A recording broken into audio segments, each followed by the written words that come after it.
We're now down to 5-handed, and Jan, who has the biggest stack, opens the button, and Ike in the small blind has just under 20 big blinds, and Nacho in the big blind has about 13.5 big blinds. So Jan's going to be opening the button very wide here, both to put ICM pressure on the blinds and also to target their bounties. And we can see that the mystery bounty is currently worth about 1.8 million chips. And Nacho here has to defend quite tight because Arta has an even short stack than Nacho does. But 9-8 offsuit is strong enough to defend. Can see a spot from a PKO tournament in a similar position would defend something like this. With that range having shoved all its ace-X, this is a spot where Nacho is only going to have second pair at best here. And David Jan, with the big stack and the range advantage, can really just put a lot of pressure on Nacho's range here. In a situation like this, we just want to bet pretty much our whole range for a very small size, which we can see is what he does. And it's already quite a grim spot for Nacho, but of course second pair he has to call when Jan's going to have so much air in his range. The turn comes a deuce, which is about as big a brick as you can get. Nacho should never improve on this card. He won't have defended 7 deuce suited pre or 8 deuce suited pre. He'd have shoved ace deuce. The only hands it might improve is a 7x of spades. Makes those hands a lot easier to call. So because of that, David can just continue to apply the pressure on what is almost always going to be just a pair of 8s or a pair of 7s for Nacho here, which is what he does with another smallish bet.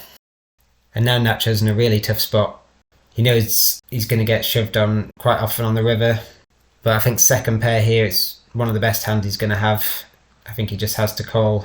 We can see that David Jan is going to have so much air. Even the hand that he has is queen 3 offsuit, so he's going to have king 3 offsuit. He's going to have probably jack 4, jack 5, jack 6.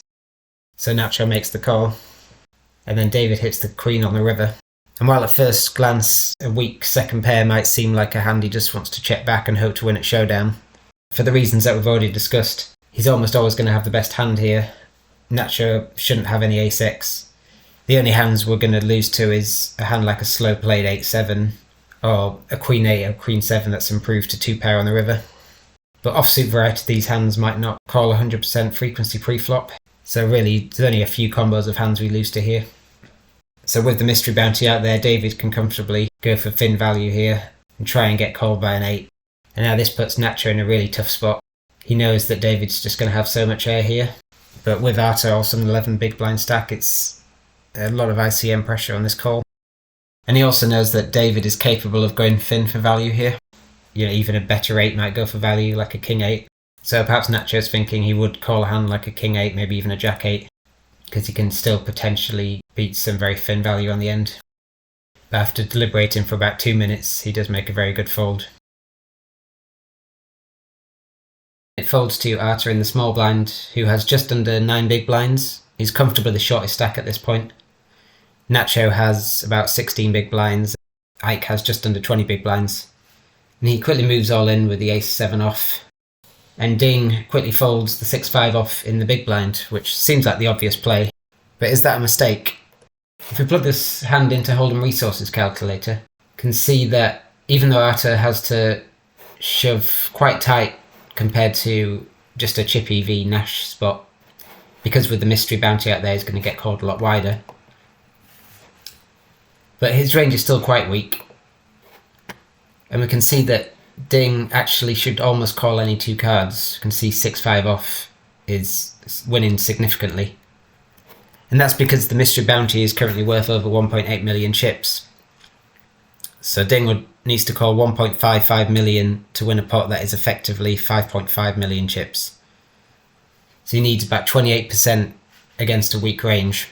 Because there's not too much future game considerations, he'd still be comfortably in second place if he loses.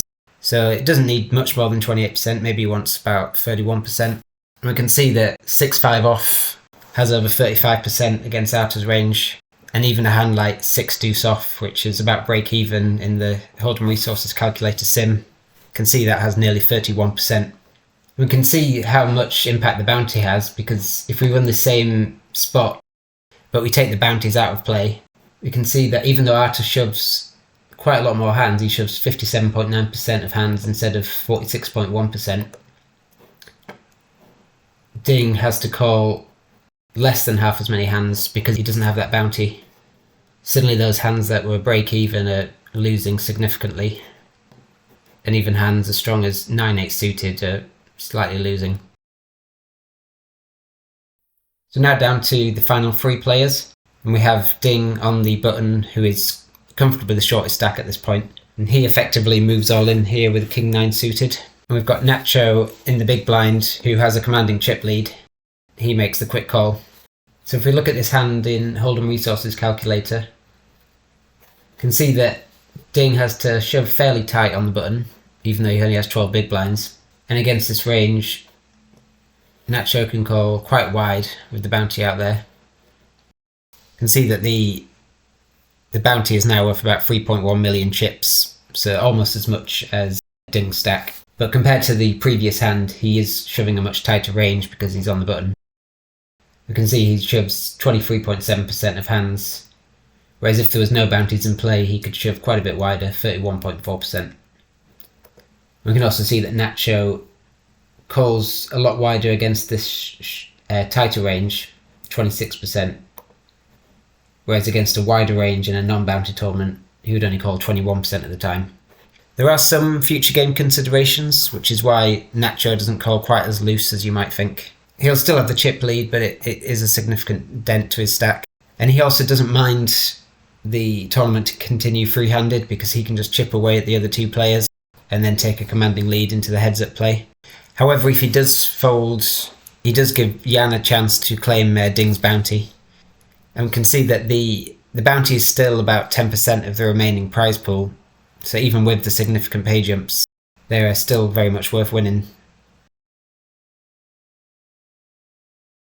And that concludes our Triton Mystery Bounty Series review. I hope you've enjoyed it. Like and subscribe if you have, it helps the channel. And let us know in the comments if you want us to look at any other mystery bounty hands. There'll be more content coming in the following weeks. And if you are interested in taking your mystery bounty game to the next level, the MB Poker Calculator app is available from the app stores.